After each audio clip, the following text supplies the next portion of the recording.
All right, thank you very much for joining us. We're going to have Kellyanne Conway with us in just a moment. The very latest is it was just about 6:30, or rather 5:30 this morning, that President Trump in Air Force One landed out at Joint Base Andrews.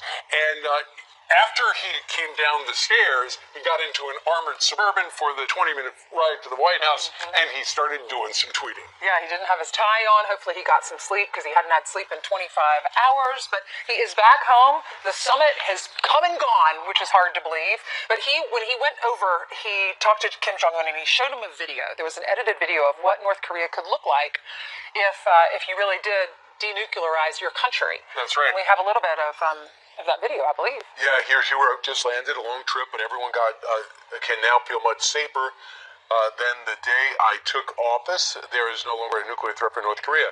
What you're just watching is some of the video that the president handed out in Korean as well as English during this 4-hour meeting. When they went the 4x4 meeting, they said, hey, Kim Jong-un and your delegation, look at what North Korea could become. And they did it by Destiny Productions, and it wanted to visualize your impoverished nation, the Hermit Kingdom, doesn't have to do that anymore. So essentially just saying, come on over to our side. Whose idea was that? Let's go out to Kellyanne Conway. She joins us right now from Washington, D.C.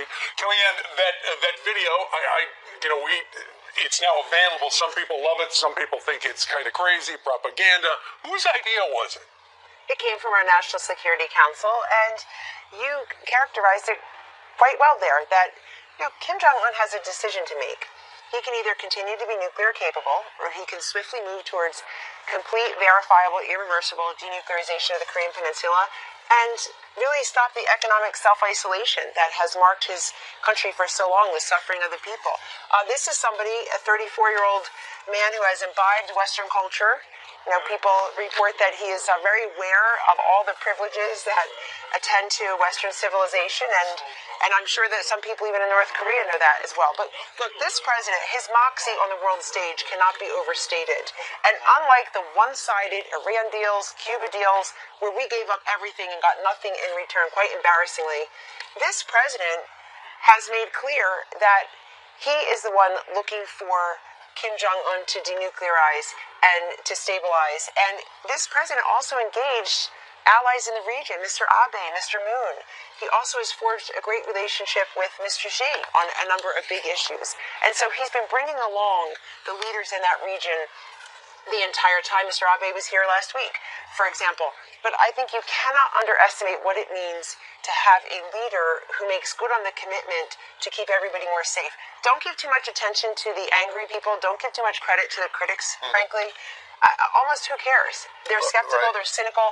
Last year I sat two seats away from the president in Bedminster when he said fire and fury, and everybody exploded.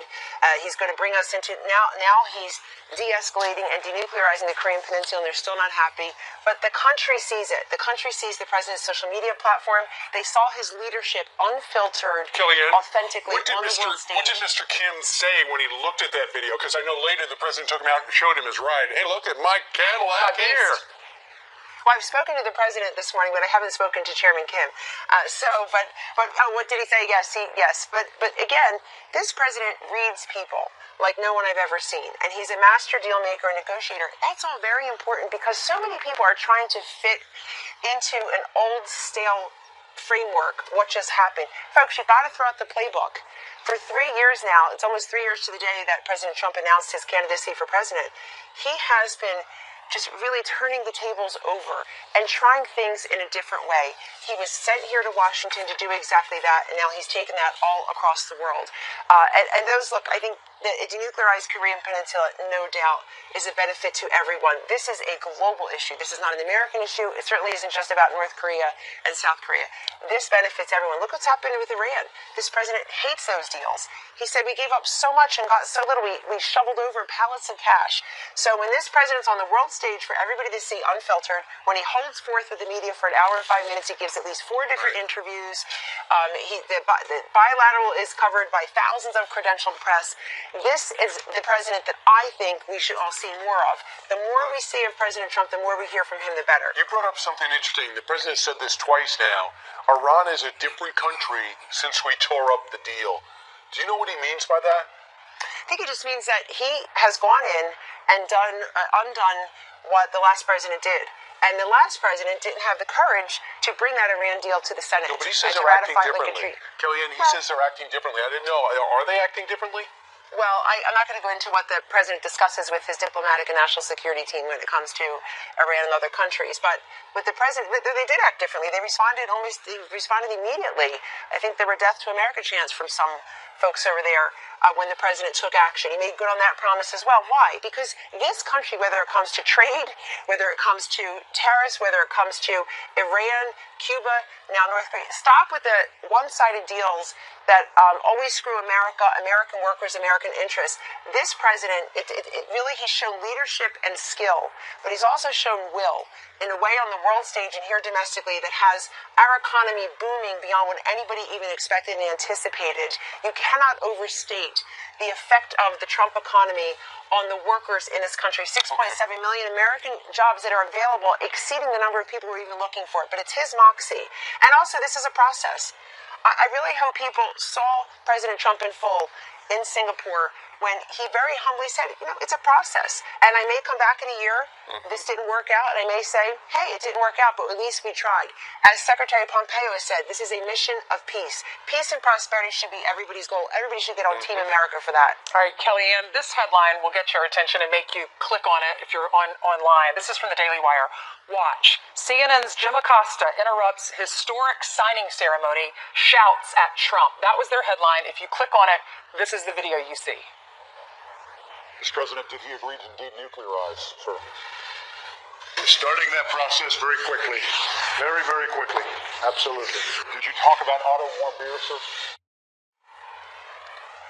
So there are some critics, Kellyanne, saying that he was choosing the wrong moment, a historic moment, to throw out questions to the president. And then the 2020 campaign manager for President Trump, Brad Parscale, who's been on our show before, he's now calling for Acosta to lose his press credentials. He thought it was inappropriate. What are your thoughts and what are the president's thoughts? Well, some people in the White House press corps do that routinely. They want to make things about them. I'm not naming any names because why give it oxygen, but they certainly want to make it about me, myself, and I. On Twitter, they're all a hot mess in the kind of snark and bark towards this president and those who work for him, including here at the White House, in the cabinet, and elsewhere. Things that would not pass editorial muster in a newspaper. I call it social media muscle, cable news cojones. Many of them demonstrate that, but don't have the courage. But this summit is about peace and prosperity. It's not about that correspondent or another correspondent. And the president didn't even make it about himself. He made it about a process. He made it about doing something great for the world. Look, the last president was handed the Nobel Peace Prize. This president is actually going to earn it. Right. And that's all we need to know from this. It's his moxie. And look, I do think that I've said from the beginning, as a pro-press person here, I've said from the beginning that the press and the presidency have joint custody over the country for the next 8 years, the next 6.5 years, and beyond. And people need to really figure out how to cover this president in a respectful manner. They can be skeptical, Well, they can be probing, but there's a time and a place. Be a polite house guest. Like you said earlier, you got to throw out the playbook with this president. You were just talking about this last summit, but the summit before, earlier in the week, when the president left Canada, the world community was like, we can't believe this Donald Trump guy. He's walking away from the Western civilized economies. What's up with that? It's not surprising. This is exactly what Donald Trump said when he was running for president. That's right. You can draw a straight line from how candidate Trump campaigned and what he promised the American people to getting elected on those promises and elevating issues like unfair trade deals and wanting to renegotiate them and make them more fair and reciprocal. This is not a president who has ripped up trade deals and walked away, harumphing. This is a president who has said, let's renegotiate ones that are more fair and more reciprocal. To whom? To American workers. He's the president of this country. He's protecting his workers, American industries. The president has said, if we don't have steel, we don't have a country. And look at the results. Look at how people are bending to the will of President Trump, whether they want to admit it or not. And by the way, a lot of consensus building was done at the G7. They agreed to things that aren't getting as much coverage because we always go to the heat and not the light. But this president has said from the beginning, and look at the result. The deregulation of taxes and the ability and the willingness to renegotiate bad trade deals, multilateral trade deals, taking us out of TPP days into office, wanting to renegotiate CORS and NAFTA and the rest. What has happened? All of that put together, we have an increase in the number of new construction jobs, over 300,000, over 300,000 new manufacturing jobs. I know. Manufacturing is back, timber, mining, Right. all of that. Those industries were left for dead, many of them. They were like this, flatlining.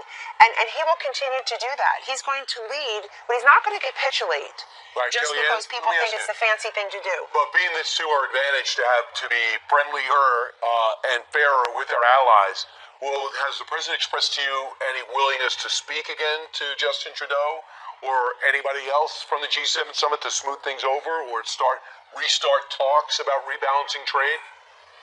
The president speaks to many people, including world leaders, routinely, as you know, and frequently.